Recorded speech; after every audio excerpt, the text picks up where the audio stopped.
this instructional video is going to be on supply.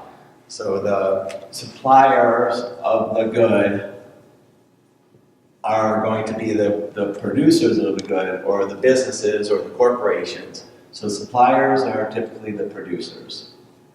And remember, demanders are the customers. So if you put those two together, then you have a market. You can't just have producers, you can't just have customers. They have to get together in order for there to be a market.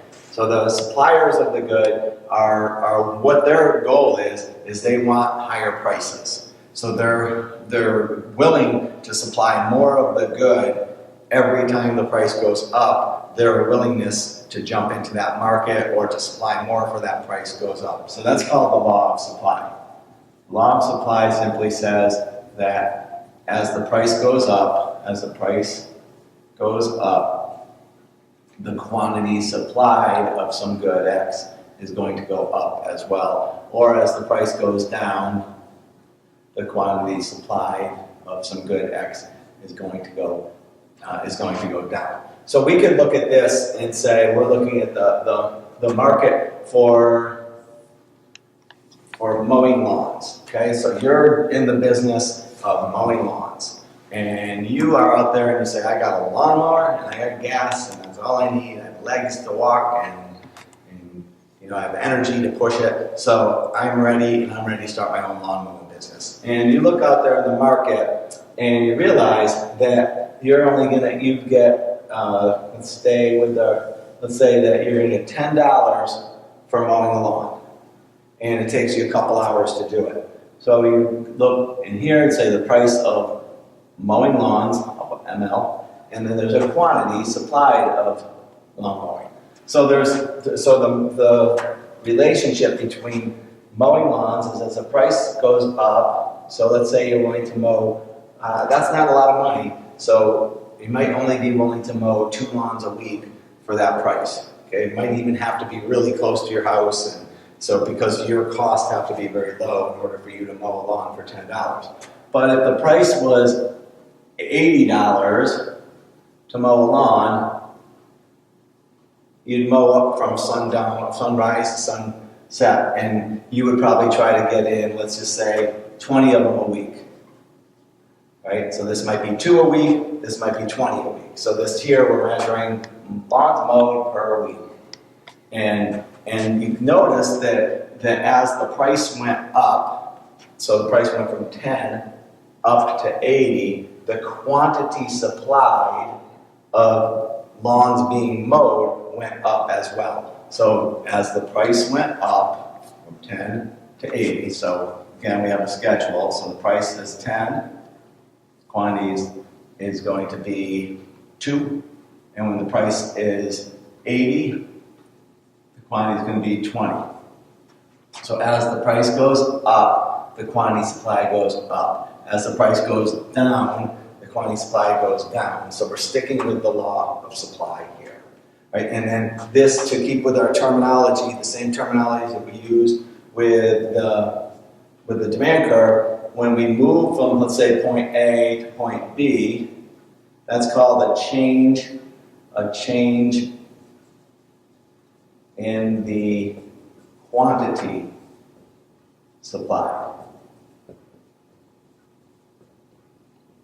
So it's not a change in supply, it's a change in the quantity supply. It's going from A to B. In that case, we're going from this direction. So we're going from 20 to 2, so that would be a decrease in the quantity supply. So the terminology here from A to B is that would be from here to here, that'd be a decrease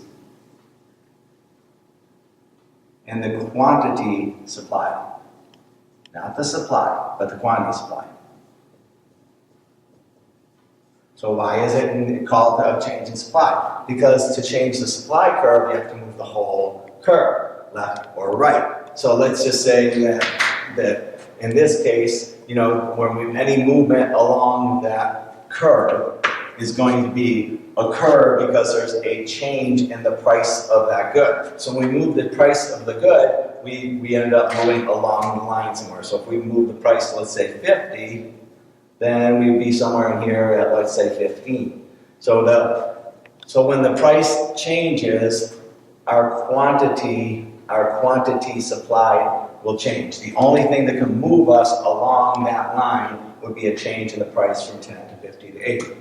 All right, and so any other movement is going to cause, that affects the producer, is going to cause a move of the entire supply curve, or a shift of the supply curve. So let's just say, for instance, the price of gasoline goes way up, right? Then that would mean if you have your own lawnmower business and the price of gasoline goes way up, or the price of lawnmowers goes way up, or something along those lines, right? Something that costs you more money, then that's going to make you less apt to sell your product at every single price.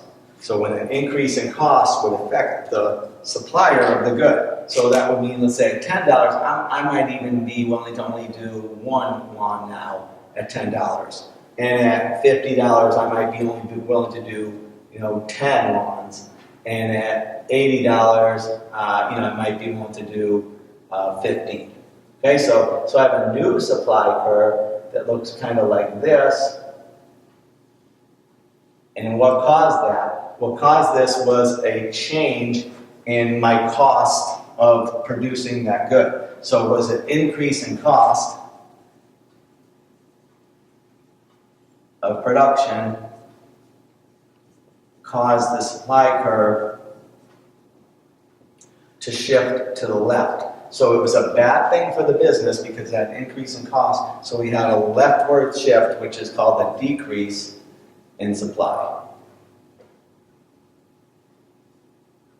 And then if there's something positive that changed in this market, and let's just say there's this new lawnmower that comes out, it goes twice as fast and it runs twice as efficiently, and it's the same price as the old lawnmower you were leasing or using, then that might be a positive. So now you can do more lawns at every price. Okay, so now you say, okay, I can fly through this. So this would be, if we move this way, we'd have a new supply curve called this double prime. And when the factors change in a positive way for the business, then that would be called an increase in the supply curve. So this would be an increase in supply. And a shift to the right is an increase, just like it is with demand. And a shift to the left is a decrease, just like it is with demand. So increases are always to the right, decreases are always to the left. And the factors besides price that change, that impact the producer, are going to shift the entire line. Now there are other factors too that will affect the way that companies supply. Obviously one is going to be wages, that's going to be the main one. So wages go up, that's going to be an increase in cost, and that's going to be a negative for the business, so that could mean the supply curve is going to shift to the left. Productivity is another one. Productivity typically goes up. Most people don't go backwards in their productivity. So when there's an increase in productivity, that's going to be a good thing for the business. That means the workers are working harder, you're getting more out of them per hour, and that's going to shift the supply curve to the right. Technology typically has a shift to the right to it as well. And any other item that is positive toward the business ends up shifting the supply curve to the right. Negatives shift the supply curve to the left.